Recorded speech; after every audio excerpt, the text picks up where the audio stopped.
Saudara yang kekasih dalam nama Yesus, topik firman Tuhan pada pagi hari yang indah ini yaitu tidak ada yang mustahil bagi orang yang percaya.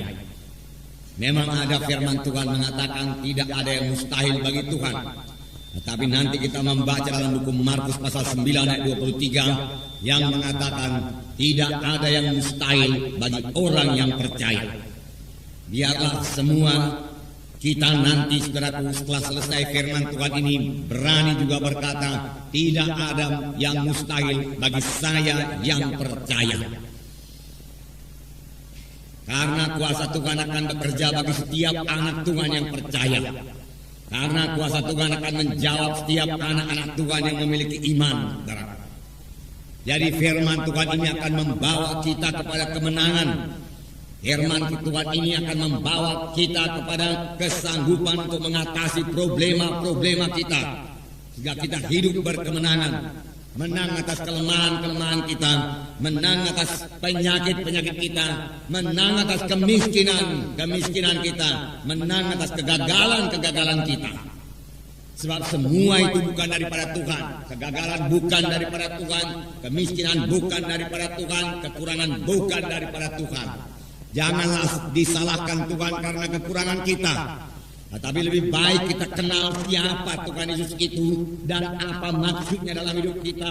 Dan biarlah kita mulai beriman kepada apa yang dijadikan Tuhan kepada kita. Dari firman Tuhan kita akan mengenal bahwasanya Tuhan tidak menghendaki kita gagal. Tuhan tidak menghendaki kita miskin, saudaraku. Tuhan tidak menghendaki kita kalah. Dari mulanya Tuhan memilih satu umat bagi dirinya sendiri. Dan umat yang dipilih Tuhan itu saudaraku sangat diberkati Tuhan. Dan saudaraku sepanjang umat yang dipilih Tuhan itu bersandar kepada Tuhan, dia tidak bisa dikalahkan oleh bangsa-bangsa lain. Karena Tuhan beserta dengan mereka dan Tuhan sendiri yang memberikan kemenangan kepada mereka itu saudaraku. Saudaraku yang kasih dalam nama Yesus, puji Tuhan saudaraku. Dan kemenangan juga berlaku bagi kita buat pagi hari yang indah ini saudaraku. Jadi kita bisa bebas daripada kekalahan kita. Kita bisa hidup dalam kemenangan. Kalaupun sekarang ini saudara belum memilikinya. Miliki dulu tekad, memiliki dulu iman, miliki dulu visi seperti ini. Dari firman Tuhan yang saudara dengar ini, saudara akan memiliki visi. Oh, rupanya saya bisa menang. Saya tidak perlu kalah. Saya tidak perlu gagal lagi. Oh, rupanya penyakit tidak perlu menguasai saya lagi. Saya sudah kenal hak saya. Saya sudah kenal apa yang disediakan Tuhan bagi saya. Oleh sebab itu mulai sekarang hidup saya berkemenangan. Penyakit tidak menguasai saya. Karena kesembuhan sudah disediakan Tuhan bagi saya. Haleluya Tuhan katakan. Dengan berkata demikian iman saudara mulai tumbuh. Dan kalau tiap-tiap hari saudara terus beriman demikian saudaraku, maka sama sebagaimana iman saudara akan jadi kepada saudara. Jadi miliki iman lebih dahulu. Sebab firman Tuhan berkata tanpa iman mustahil. Dari mana datangnya iman? Iman datang daripada firman Tuhan. Iman datang daripada mendengarkan firman Tuhan. Mendengarkan firman Tuhan yang benar, saudaraku.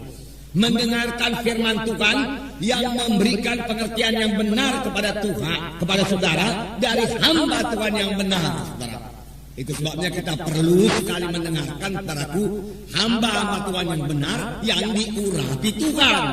Sehingga dia dapat memberikan pengertian yang benar dari firman Tuhan kepada kita. Dan pengertian yang benar dari firman Tuhan kepada kita itu, kita memiliki iman. Kita memiliki iman. Sebab firman Tuhan berkata, tanpa iman mustahil. Semua orang yang menghampiri Allah, semua orang yang berharap sesuatu daripada Tuhan, semua orang saudaraku yang mau supaya doanya dijawab Tuhan, harus memiliki iman lebih dahulu, saudaraku. Dan firman Tuhan juga berkata, sama sebagaimana imanmu jadi padamu. Apa yang kita percaya itu jadi kepada kita. Iman artinya kita percaya bahwasanya apa yang dijanjikan Tuhan itu genap kepada kita. Sudah genap kepada kita. Adalah milik kita. Mengapa? Saudaraku, apakah dasarnya? Saudaraku, bukan perasaan kita, bukan penglihatan kita. Dasarnya semata-mata hanyalah firman Tuhan, hanyalah janji Tuhan. Tuhan sudah menjanjikannya dan kita tahu janji itu bagi kita, saudaraku. Lalu kita berkata, terima kasih Tuhan. Janji itu bagi saya, Tuhan. Saya terima sekarang, Tuhan. Oleh sebab itu sekarang saya sudah sembuh, Tuhan. Oleh sebab itu sekarang saya sudah keberkatan, Tuhan. Karena firman-Mu sudah mengatakannya demikian. Walaupun yang dikatakan Tuhan itu belum kita lihat jadi dalam hidup kita, belum kita rasakan di dalam tubuh kita ini. Iman tidak bergantung kepada perasaan. Iman tidak bergantung kepada penglihatan. Iman juga tidak bergantung pada pengalaman.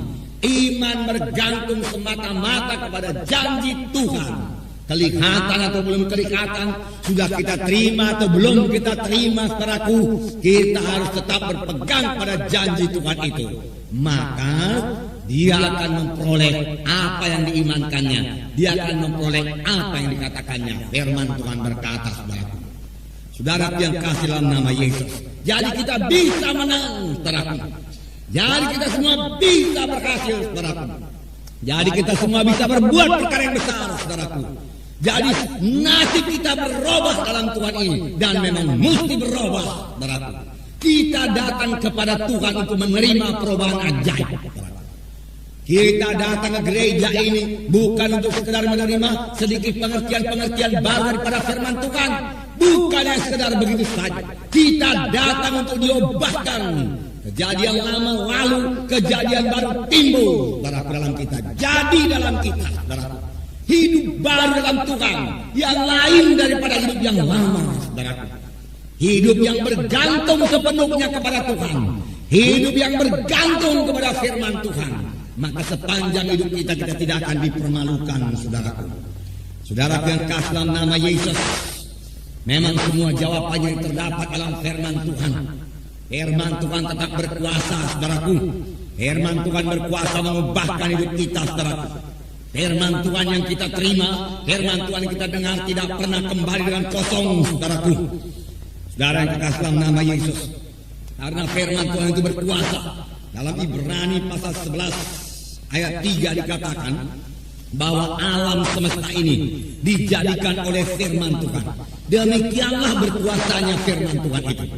Saya membacakan Ibrani pasal 11 ayat 3. Karena iman kita mengerti bahwa alam semesta telah dijadikan oleh firman Allah, sehingga apa yang kita lihat telah terjadi dari apa yang tidak dapat kita lihat. Dengan iman kita mengerti bahwa alam semesta ini, dunia ini telah dijadikan oleh firman Allah, sehingga apa yang kita lihat telah terjadi dari apa yang tidak dapat kita lihat. Apa yang kita lihat, apa yang kita lihat sekarang ini telah dijadikan Tuhan dari apa yang tidak ada. Bagaimanakah Tuhan menjadikannya?